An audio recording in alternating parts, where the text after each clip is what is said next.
بسم اللہ الرحمن الرحیم۔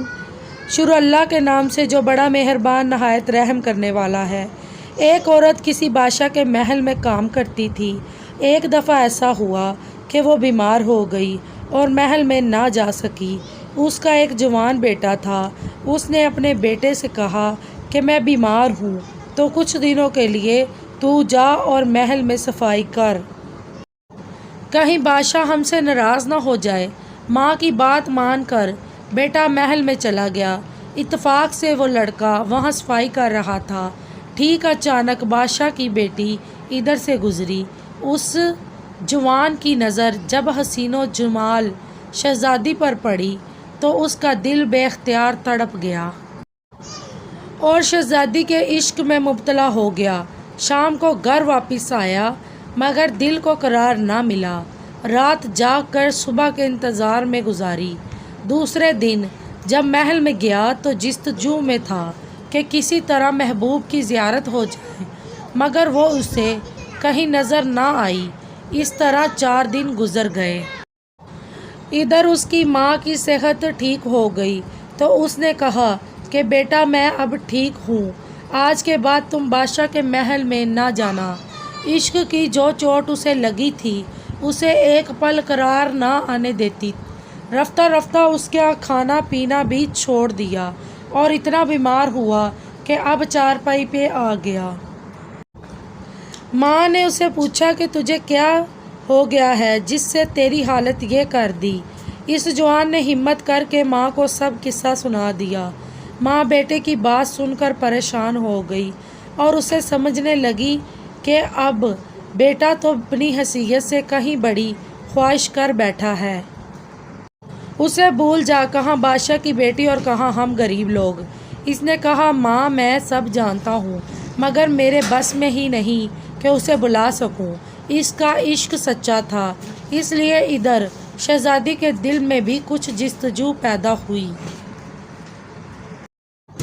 دوسرے دن شہزادی نے لڑکے کی ماں سے پوچھ لیا کہ جب تم بیمار تھی تو ایک نوجوان جو محل کی صفائی کے لیے آتا تھا وہ کون تھا؟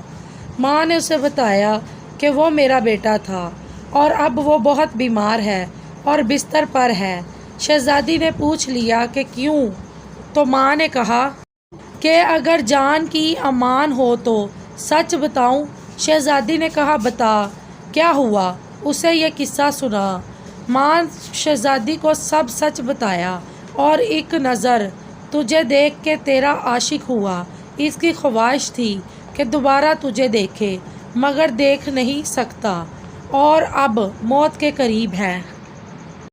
شہزادی نے ساری بات سنی اور کہا کہ میں چاہوں بھی تو اسے مل نہیں سکتی، اتنا کر سکتی ہوں کہ اسے جا کے کہیں اپنا بیس بدل اور شہر کے دروازے پہ جا کے بیٹھ جا، کسی سے بات نہ کر، کوئی کھانے کو دے تو کھا لے ورنہ بھوکا پیاسا بیٹھا رہے، کسی سے کچھ طلب نہ کرے۔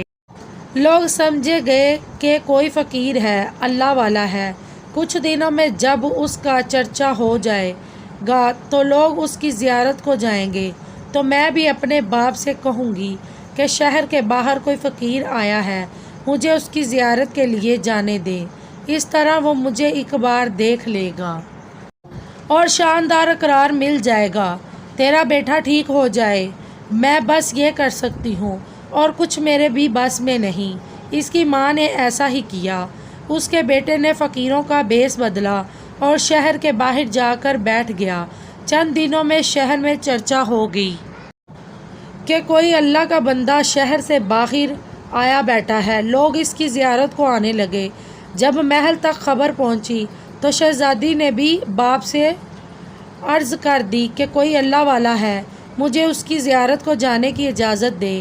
بادشاہ نے یہ سن کر خوشی سے اجازت دے دی کہ کل صبح چلی جانا۔ ادھر شہزادی کو اجازت ملی، ادھر اس عاشق کے دل میں یہ خیال گزرا کہ ایک میں نے تو جھوٹا بیس بنایا ہے، اللہ والوں کا اور اتنی عزت اور اتنی نعمتیں مل رہی ہیں، لوگ ادب میں میرے سامنے کھڑے ہیں، تو جو لوگ سچ میں اللہ کے فقیر ہو جاتے ہیں ان کو کیا مقام ملتا ہوگا۔ بس اس نے یہ سوچا اور اس رات دل سے اللہ کی عبادت کی، اللہ پاک نے اس کی آنکھوں کو اپنی معرفت کے نور سے سیراب کر دیا۔ صبح تک اس کی دنیا بدل چکی تھی۔ شہزادی جب صبح اس کی زیارت کو پہنچی تو اس کے سامنے آ کر بیٹھ گئی تو اس نے نگاہیں اٹھا کر بھی نہ دیکھا۔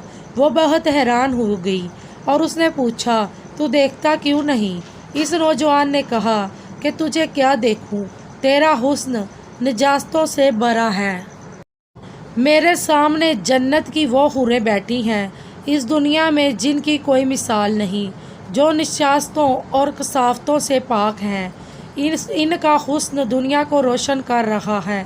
جب شہزادی نے یہ باتیں سنی تو آگے بڑھ کر اس کے منہ پہ تماچا دے مارا، میری وجہ سے تو یہاں تک پہنچا جو تجھے نظر آ رہا ہے، اب مجھے بھی دکھا۔ جوان نے کہا، اگر تجھے بھی ایسی زندگی چاہیے تو دنیا چھوڑ کر اور میرے ساتھ بیٹھ جا۔ اس شہزادی نے بھی دنیا ترک کی اور عارف بن گیا، وہ عارفہ بن گئی۔ عشق حقیقی کی حقدار بس ذات خدا ہے۔